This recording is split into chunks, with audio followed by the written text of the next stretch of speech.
Kau pernah ada di tengah manusia, berjalan di antara manusia berdosa, menyembuhkan yang luka, mengangkat yang jatuh, melepaskan yang terikat dalam dosa.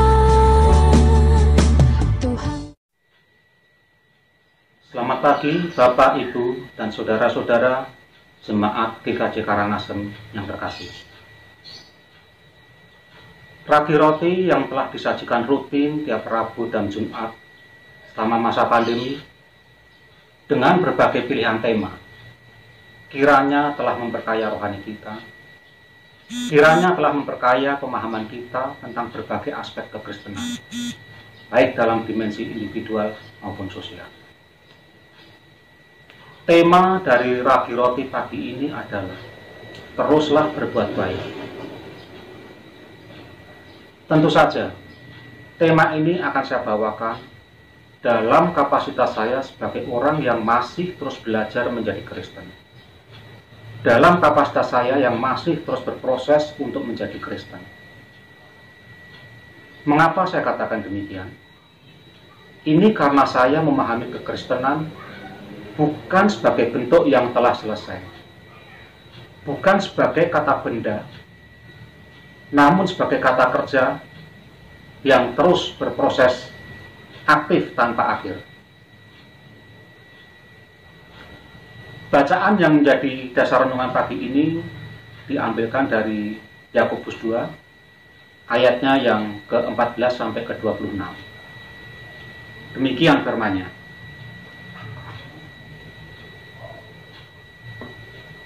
Apakah gunanya, saudara-saudaraku, jika seorang mengatakan bahwa ia mempunyai iman, padahal ia tidak mempunyai perbuatan? Dapatkah iman itu menyelamatkan dia? Jika seorang saudara atau saudari tidak mempunyai pakaian dan kekurangan makanan sehari-hari, dan seorang dari antara kamu berkata, "Selamat jalan, kenakanlah kain panas dan makanlah sampai kenyang," tetapi ia tidak memberikan kepadanya apa yang perlu bagi tubuhnya, apakah gunanya itu? Demikian juga halnya dengan iman. Jika iman itu tidak disertai perbuatan, maka iman itu pada hakikatnya adalah mati. Tetapi mungkin ada orang berkata, "Padamu ada iman dan padaku ada perbuatan." Aku akan menjawab dia, "Tunjukkanlah kepadaku imanmu itu tanpa perbuatan, dan aku akan menunjukkan kepadamu imanku dari perbuatan-perbuatanku." Engkau percaya bahwa hanya ada satu Allah saja, itu baik.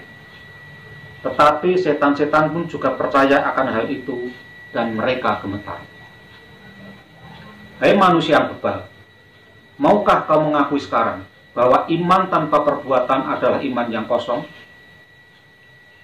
Bukankah Abraham, bapak kita, dibenarkan karena perbuatan-perbuatannya ketika ia mempersembahkan Ishak anaknya di atas mezbah?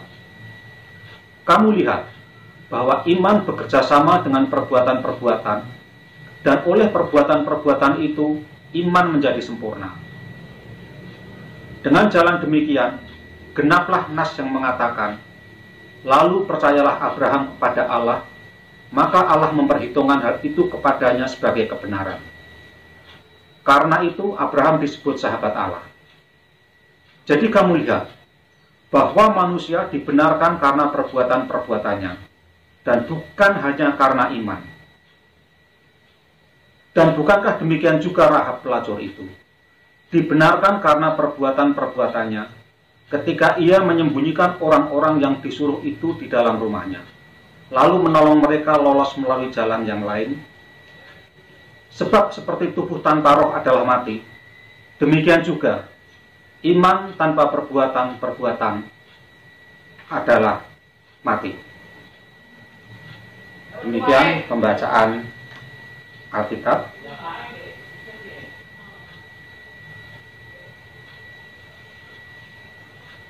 Sebagai dasar dari renungan pagi ini, kami ambilkan dari Amsal 11 ayatnya ke-17 yang demikian firman-Nya.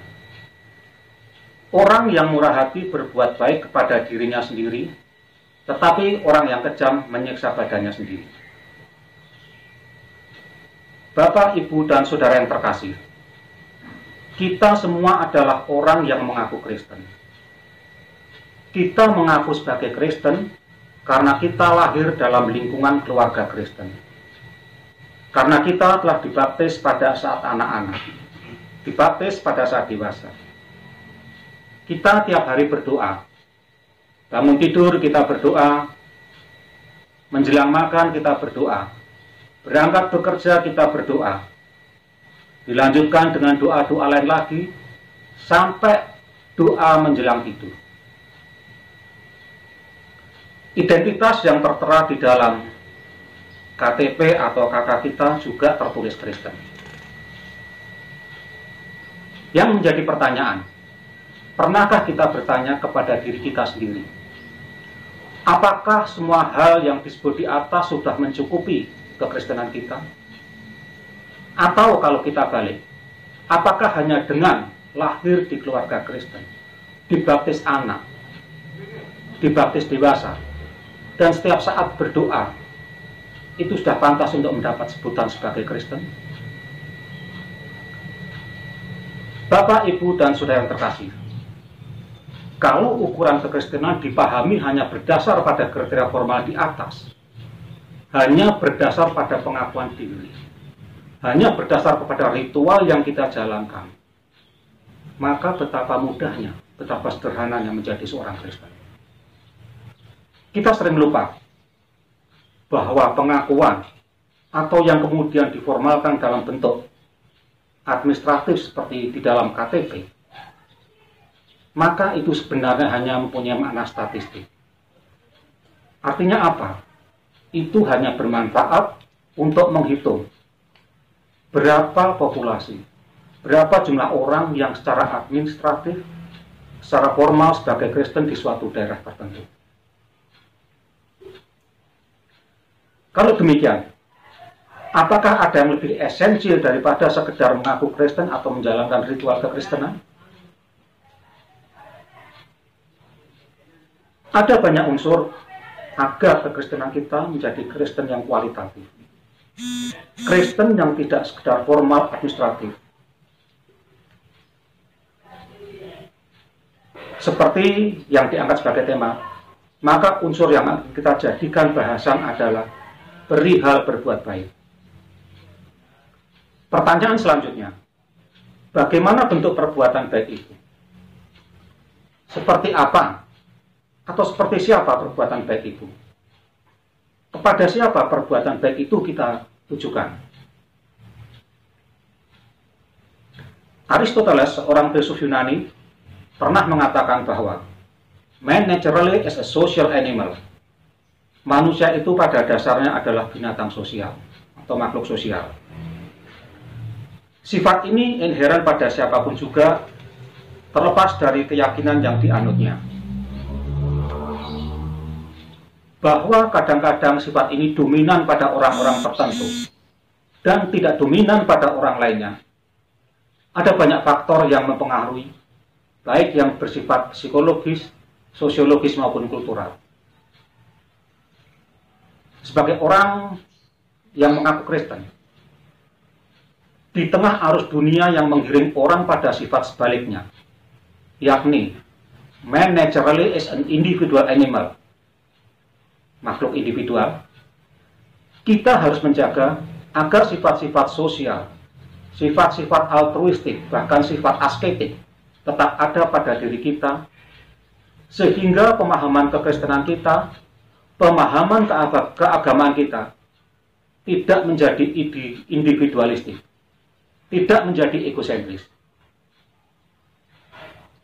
Sebab jika kita terjebak menjadi makhluk individual, maka doa-doa yang kita naikkan, doa-doa yang kita panjatkan, doa-doa yang kita daraskan, tak ubahnya sebuah petisi kepada Allah. Allah harus memenuhi apa yang menjadi keinginan kita. Allah semata-mata hadir sebagai proyeksi keinginan individual kita. Dengan demikian yang terjadi adalah sebuah ironi. Karena secara tidak langsung, justru kita sendiri yang merusak hakikat Kristen yang pada esensinya sangat indah. Yang harus dipahami adalah perbuatan yang mencerminkan sifat atau hakikat Kristen, hakikat kasih, itu juga bisa dilakukan dengan kesungguhan hati juga oleh mereka yang secara formal bisa kita sebut bukan sebagai orang Kristen. Ada banyak contoh yang bisa kita tampilkan. Salah satu contoh dalam sejarah adalah kita ambil dari seorang tokoh yang sangat terkenal, Mohandas Karamchand Gandhi, Sang Mahatma, atau yang lebih kita kenal sebagai Mahatma Gandhi, yang artinya Gandhi Sang Jiwa Agung. Mahatma Gandhi berjuang melawan kolonialisme di India. Mahatma Gandhi sebagai bapak bangsa India mengisi hari-hari kemerdekaan di India dengan semangat ahimsa. Ini satu konsep yang pertama kali digunakan dalam salah satu kitab Hindu, Upanishad, yang dalam bahasa Sanskerta berarti pantang kekerasan. Gandhi mengupayakan kerukunan di antara warga India yang multi keyakinan. Perjuangan Mahatma Gandhi tidak mudah, karena banyak dari mereka orang-orang yang kita istilahkan sebagai kaum Puritan, atau mereka yang menjalankan apa yang mereka yakini dengan kacamata kuda, tidak menyukai dengan apa yang dilakukan Mahatma Gandhi. Puncaknya adalah penembakan terhadap Mahatma Gandhi. Namun, bagaimana sikap Mahatma Gandhi? Sebelum kematian datang menjemput, Gandhi memaafkan orang yang menembaknya. Orang-orang seperti Mahatma Gandhi ini seringkali hanya bisa kita kagumi tanpa kita bisa menirunya. Kalau kita mengingat bahwa esensi kekristenan adalah kasih, maka Mahatma Gandhi telah melakukan itu dalam praksis tanpa label Kristen melekat pada dirinya. Mahatma Gandhi telah memberikan kasih nyatanya kepada siapapun juga, tanpa melihat label yang melekat pada orang yang dilayani. Kembali kepada tema kita, teruslah berbuat baik. Meski banyak sekali hambatan, meski banyak sekali tantangannya, karena hidup kita sudah diselamatkan oleh Tuhan Yesus, maka berbuat baik adalah merupakan kewajiban etis. Dan berbuat baik itu merupakan praksis dari iman Kristen kita. Sebab tanpa perbuatan, iman kita menjadi tidak ada artinya. Secara teologis, seorang Kristen adalah seseorang yang telah menerima Yesus Kristus sebagai juru selamatnya. Ini bisa kita lihat dari Yohanes 1 ayat 12. Kita tidak usah berpretensi menjadi orang seperti Gandhi. Tidak usah berpretensi menjadi orang-orang besar lain yang bisa kita baca dari buku-buku sejarah. Secara sederhana, karena kita ada dan hidup di tengah masyarakat, sekedar mengikuti norma-norma yang mengatur kehidupan, itu sudah merupakan bentuk perbuatan baik kita. Dengan kata lain, sudah sejak dari hati, sudah sejak dari pikiran, yang kemudian diterjemahkan dalam bentuk tindakan. Konstruktif adalah kata kuncinya. Niscaya, kalau kita konstruktif dalam pikiran dan tindakan, maka itu adalah bentuk perbuatan baik kita. maka itu adalah sumbangsih kita kepada masyarakat. Dan itu adalah salah satu wajah kekristenan kita. Berpikiran secara benar, memahami secara benar, bertutur kata secara benar, memperhatikan yang benar, berkonsentrasi secara benar. Dalam keseharian, kalau kita membantu orang lain, pasti ada rasa kelegaan pada diri kita. Dengan kata lain, perbuatan baik kita kepada orang lain akan memberikan feedback yang positif untuk diri kita. Persis seperti yang tertulis di dalam Amsal 11 ayat 17 itu tadi. Orang yang murah hati berbuat baik kepada dirinya sendiri. Dengan demikian, perbuatan baik kita bisa kita tujukan kepada siapapun juga. Menutup renungan singkat ini, saya kutipkan kata-kata bijak dari Ibu Teresa. Tebarkanlah kebaikan kemanapun engkau pergi. Jangan ada seorang pun yang datang menemuimu tanpa menjadi lebih bahagia. Dan hal baik yang Anda lakukan hari ini mungkin saja akan dilupakan. Sekalipun begitu, tetaplah berbuat baik apapun yang terjadi. Amin.